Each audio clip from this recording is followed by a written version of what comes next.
ओम नमः शिवाय। हर हर महादेव। मित्रों, कैसे हैं आप सब? चैनल पे नए हैं तो विनम्रता से निवेदन करूंगा कि चैनल को सब्सक्राइब कर लें, ताकि जो हमारे द्वारा कोई भी वीडियो बनाई जाती है सबसे पहले आपको प्राप्त हो। चैनल पे और भी ज्ञानवर्धक वीडियोस हैं जिससे आप लाभ प्राप्त कर सकते हैं चैनल पे जाकर के, और जो बाकी भी हमारे बंधुजन हैं वो भी उसका लाभ उठा सकते हैं। तो लाइक करें, शेयर करें, सब्सक्राइब करें, ताकि बाकी सबको भी, जो चैनल से नहीं भी जुड़े हुए हैं, उनको भी उसका लाभ प्राप्त हो। मित्रों, जैसे आपको पता है 2 दिन पहले से हमने एक छोटी सी शुरुआत की है कि श्रावण मास पावन भगवान शिव का महीना चल रहा है, तो छोटी छोटी शिव पुराण की कथाएं जो हैं आप तक लेके आएंगे।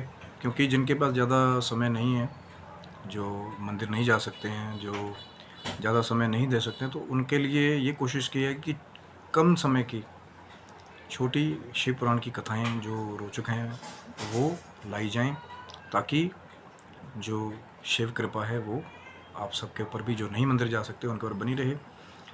आज बात करेंगे मित्रों, महाशिव पुराण में कौन थे बिंदुक और चंचुला, जिन्होंने आगे चल के शिव जी की कृपा प्राप्त की और अपने जीवन को शिवलोक तक लेकर गए।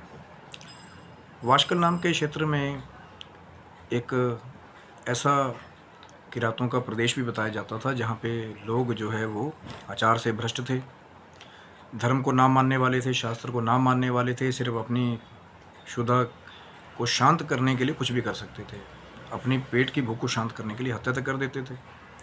तो वहीं बिंदुक और चंचुला भी रहा करते थे ब्राह्मण परिवार से, लेकिन जो बिंदुक था वो धर्म से विहीन था, क्योंकि जैसा ही प्रदेश होगा तो बाकी सब भी वैसे हो जाते हैं, और जहाँ के अगर गुरुजन ही भ्रष्ट हो जाएं तो प्रजा अपने आप भ्रष्ट हो जाती है। तो बिंदुक जो था, उसकी स्त्री चंचुला देखने में अति सुंदर थी, गुणवान थी, पतिव्रता थी, लेकिन जो बिंदुक था वो सुंदर पत्नी होने के बावजूद भी वैश्यगामी था, गलत चीज़ें करता था, वेद शास्त्र को नहीं मानता था, स्नान संध्या वंदन नहीं करता था, तो हर तरफ से पाप को संचित करने का कार्य करता था। उधर दूसरी तरफ चंचुला बहुत समय तक अपने पतिव्रत धर्म के लिए लड़ती रही। हालांकि वो जानती थी कि उसका पति वैश्यगामी है, गलत मार्ग पर चल पड़ा है, लेकिन चंचुला अपने धर्म का त्याग नहीं कर रही थी। काफ़ी समय तक उसने लड़ाई की, लेकिन अंत तक कहते हैं कि हर किसी चीज़ की एक सीमा होती है। तो उसके बाद क्या हुआ कि चंचुला भी आगे चल कर के फिर गलत चीज़ों का प्रयोग करने के लगी, व्यभिचारिणी हो गई और पर पुरुषों का संग करने लगी। तो करते करते ऐसे ही समय काल बीतता गया, बिंदुक की मृत्यु हुई, और बिंदुक को मृत्यु के बाद नर्क प्राप्त हुआ, और उधर चंचुला अपने पुत्रों के साथ रहने लगी। और जब वृद्धावस्था को प्राप्त करने लगी तो एक बार अच्छे पर्व पे घूमते घूमते किसी तीर्थ स्थान में स्नान करने के बाद एक मंदिर में एक ब्राह्मण जी द्वारा उसने शिव महापुराण की कथा को सुना, जिसमें ब्राह्मण देवता कह रहे थे कि जो स्त्रियां पर पुरुषों का संग करती हैं तो यमपुरी में उनको यातनाएं दी जाती हैं। तो ये सुन करके चंचुला का मन जो है वो कंपित हो गया कि मैंने तो पर पुरुषों का संग भी किया और बाद में मैंने अपने पतिव्रत धर्म को भी छोड़ दिया, तो मुझे यातनाएं भोगनी पड़ेंगी बाद में। तो इसी डर से चंचुला का मन जो है वो कंपित होने लगा।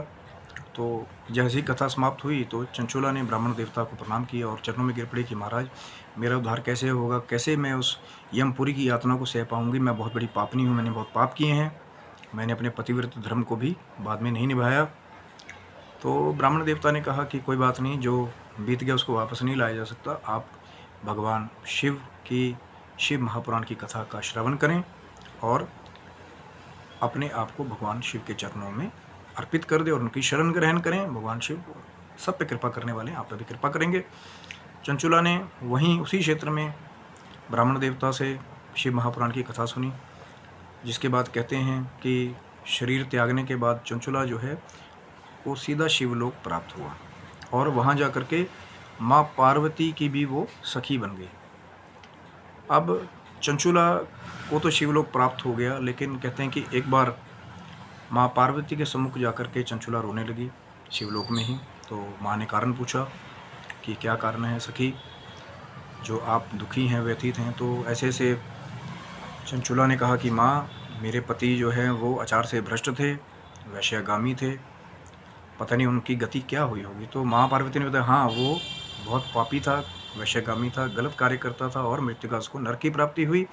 और यमपुरी में नाना यातनाएं भोगने के बाद अब विंध्याचल पर्वत पर वो एक पिशाच की योनि में फिर से अवतरित हुआ है और वहाँ पे नाना कष्ट सह रहा है, क्योंकि पिशाच का, जैसा हमारा शास्त्र होता है, इतना सम्मुख होता है और कभी उसकी पूरी तृप्ति नहीं होती, वो बूंद ही पानी पी पाता है और सर्दी गर्मी का जो वहाँ का जो ताप है उसको भी सहन करता है। तो चंचुला ने माँ पार्वती से ये प्रार्थना की कि माँ, आप ही मेरे पति का भी उद्धार करें, मेरा उद्धार तो हो गया आपकी कृपा से, तो उसका भी उद्धार करें। तो माँ ने कहा ऐसा ही होगा। तो माँ ने गंधर्वराज तुम्बरों को बुलवाया शिवलोक में और कहा कि आप शिव भक्ति में दृढ़ हैं, आप विंध्याचल पर्वत पे जाइए, उस पिशाच को, जो बिंदुक है, जो मेरी चंचुला का पति था, उसको शिव महापुराण की कथा सुनाइए और उसके बाद उसको शिवलोक पर विमान पर बिठाकर ले आइए। तुम्बरो जी ने वैसा ही किया। तुम्बरो जी अपने विमान पर बैठकर चंचुला को साथ लेकर विंध्याचल पर पहुँचे। उन्होंने वहाँ देखा कि बहुत ही विकराल रूप में वो जो पिशाच है, कभी हंसता है कभी रोता है, वो वहाँ रह रहा है। तो तुम्बरो ने अपने शक्ति बल से उस पिशाच को बांध दिया एक ही जगह पे और वीणा लेकर के फिर एक सुंदर मंडप की रचना करके शिव महापुराण की कथा करने का उन्होंने निश्चय कर लिया। और सब जगह उस क्षेत्र में जितने भी योगी, सन्यासी और देवी देवताओं को पता लग गया कि महाराज गंधर्वराज तुम्बरो जो है शिव महापुराण की अमृत रूपी कथा करने जा रहे, तो सब वहाँ पे एकत्रित हो गए। उसके बाद तुम्बरो जी ने 7 संहिताओं के द्वारा गायन करके शिव महापुराण की कथा को उस पिशाच को सुनाया। उस कथा को श्रवण करने के बाद उस पिशाच की देह वहीं छूट गई और उसने दिव्य श्वेत वस्त्र धारण करके आभूषणों से अलंकृत होकर एक दिव्य रूप अपनाया। और उसके बाद चंचुला के साथ मिलकर बिंदुक ने, जो कि पिशाच बना था, अब दिव्य रूप प्राप्त करके भगवान शिव की महिमा का गान करते हुए तुम्बरो जी को भी प्रणाम किया और भगवान शिव और माता पार्वती को भी प्रणाम किया। और वहाँ से फिर विमान पर बैठ के चंचुला और बिंदुक जो है वो शिवलोक को पहुँच गए।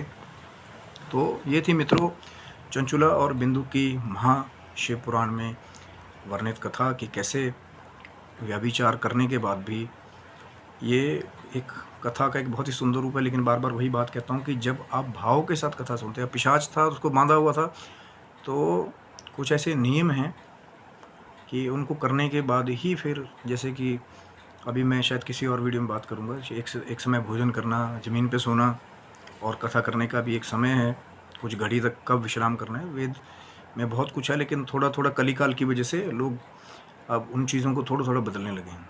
तो फिर जब उनको पूरा फल प्राप्त नहीं होता तो फिर वो ग्रंथ भी संशय करने लग जाते हैं। लेकिन ऐसा नहीं है, हर एक चीज़ की एक विधि है।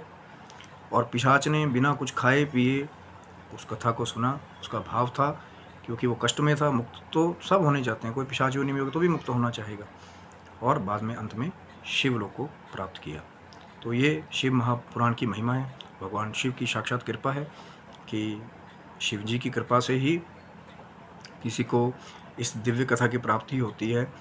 कई ज़्यादा भाग्यवान होते हैं कि जो अनुष्ठान के द्वारा शिव महापुराण की कथा का श्रवण करते हैं। लेकिन हमारी भी एक छोटी सी कोशिश है कि जो मंदिर नहीं पहुंच पाते हैं, तो उनके लिए भी घर बैठे बैठे वो अपनी स्क्रीन पे, अपनी मोबाइल स्क्रीन पे, अपने लैपटॉप की स्क्रीन पे वो इस शिव महापुराण की कथा का श्रवण कर सके। और छोटे छोटे खंडों में कथा करने की कोशिश कर रहे हैं, ताकि थोड़ा समय आप भी जरूर निकालें। भगवान शिव की आप पे कृपा हो, आप निरोगी रहें, स्वस्थ रहें। चैनल को सब्सक्राइब करें, क्योंकि आगे भी इसी शिव महापुराण की और कथाएं लाने की हमारी कोशिश होगी। कोई त्रुटि आपको लगे तो ज़रूर कमेंट बॉक्स में बताएं, लेकिन गलत भाषा का प्रयोग ना करें। वीडियो को अगर अच्छा लगे जानकारी तो लाइक करें, शेयर करें, सब्सक्राइब करें, क्योंकि कहीं ना कहीं कोई ना कोई त्रुटि, कितना भी बड़ा विद्वान हो तो हर जगह उसका ध्यान नहीं जाता। लेकिन आपसे यही उम्मीद करेंगे कि कहीं कोई गलती लगती है तो आप स्वात्विक रूप से उसका कमेंट करें। कोई और भी कथा आप महाशिवपुराण से जुड़ी सुनना चाहते हैं तो कमेंट बॉक्स में लिख सकते हैं। और आगे भी आपके प्रेम के सहारे और अच्छी वीडियो लाने की कोशिश करेंगे और भगवान शिव की कृपा आप सब पर बनी रहे। हर हर महादेव शंभू।